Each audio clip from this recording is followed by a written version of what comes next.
Assalamualaikum warahmatullahi wabarakatuh. Perkenalkan, nama saya Rino Novianto dengan NIM 2362573, mahasiswa jurusan Informatika semester 5 di Universitas Islam Negeri Dato Karama, Palu.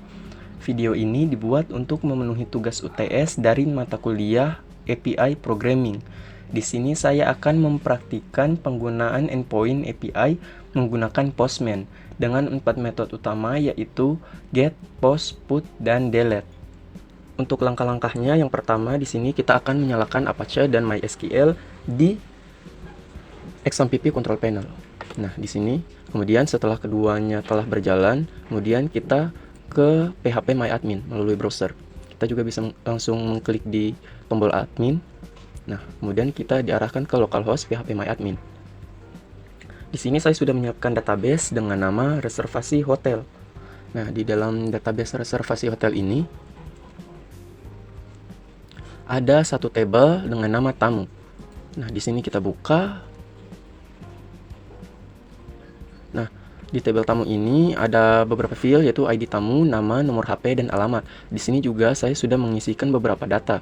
Di sini ada data pertama, ID tamu 1, nama Rino Novianto, nomor HP, dan alamat. Sampai 5 data. Jadi data inilah yang nantinya akan kita akses menggunakan API endpoint. Kemudian kita akan melihat struktur file proyek yang ada di dalam folder htdocs XAMPP. Di sini kita buka berkas. Kemudian di sini XAMPP htdocs. Nah, di sini saya membuat satu folder namanya UTS_API dan di dalamnya sudah terdapat 3 file PHP. Di sini ada dbphp, fungsinya untuk menghubungkan API ke database. Kemudian di sini ada user PHP yang berfungsi sebagai endpoint untuk menampilkan, memperbarui, dan menghapus data berdasarkan ID tamu. Dan ada users PHP yang berfungsi sebagai endpoint untuk mengelola semua data tamu sekaligus. Di sini juga ada file dari database saya, yaitu reservasi hotel.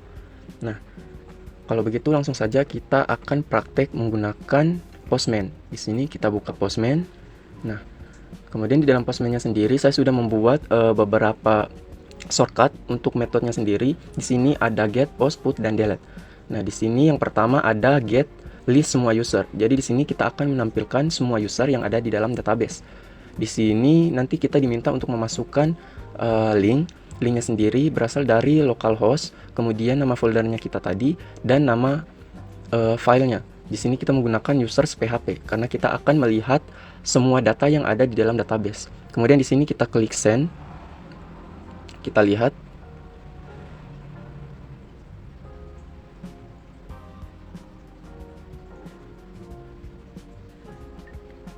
Nah, di sini dia muncul data-data dari database yang telah dibuat. Di sini tadi ada ID tamu 1 dengan nama Rino Novianto, nomor HP, alamat, dan di sini sampai 5 data. Jadi ini fungsinya untuk menampilkan seluruh data yang ada di dalam database. Kemudian kita lanjut pada get untuk single user. Nah, kemudian untuk get single user sendiri, di sini kita akan menggunakan file user PHP karena kita hanya akan mengambil satu data saja berdasarkan ID tamunya. Di sini contohnya saya menggunakan ID tamu 1, kemudian kita send. Nah, di sini muncul datanya dengan ID tamu 1 bernama Rino Novianto. Kita lihat apakah di dalam database juga sama. Dan sama, ID 1 dengan nama Rino Novianto. Misalnya kita mau cari ID tamu 4 dengan nama Satria Cahyadin. Nah, di sini kita ke Postman. Kita bisa ganti dari linknya sini ataupun dari value-nya juga. Langsung kita isi 4, send. Nah, kita lihat ID tamu 4 dengan nama Satria Cahyadin, sama seperti yang ada di dalam database. Kemudian kita lanjut menggunakan metode post untuk menambahkan user baru. Nah, di sini kita menyesuaikan dengan field yang ada di dalam tabel tadi. Ada nama, nomor HP, dan alamat. Di sini misalnya saya ingin menambahkan data baru, yaitu namanya Muhammad Sumbul. Nah, di sini nomor HP-nya 8. Kemudian alamatnya Jalan Garuda. Nah, sebelum saya tambahkan, kita pastikan dulu bahwa nama Muhammad Sumbul ini belum ada di dalam database. Nah, kita lihat di sini di dalam database belum ada nama Muhammad Sumbul. Jadi kita akan menambahkannya dengan klik send. Kemudian kita lihat, nah di sini message tamu berhasil ditambahkan. Kemudian kita cek di dalam database. Di sini dia masih berisi data yang tadi, data yang sebelumnya. Kemudian kita refresh, apakah dia akan menambahkan nama Muhammad Sumbul. Nah, dapat dilihat bahwa nama Muhammad Sumbul sudah ditambahkan ke dalam database. Jadi kita telah berhasil menambahkan user baru. Kemudian di sini kita akan update user. Kita akan update informasi dari user. Misalnya di sini kita akan mengupdate user berdasarkan ID tamunya. Kemudian di sini contohnya ID tamu, data yang akan kita edit. Misalnya tadi Muhammad Sumbul, dia menggunakan ID tamu 8. Nah, jadi di sini kita akan ganti ID tamunya menjadi 8. Nomor 8 namanya misalnya jadi Ahmad Sahroni. Nah, kemudian di sini nomor HP-nya misalnya kita ganti jadi 08 999999 dan alamatnya kita isi Jalan Uwe Bongo. Nah, kemudian setelah itu kita send. Kita lihat tamu dengan ID 8 berhasil diperbarui. Kemudian kita cek lagi ke dalam database, kita refresh.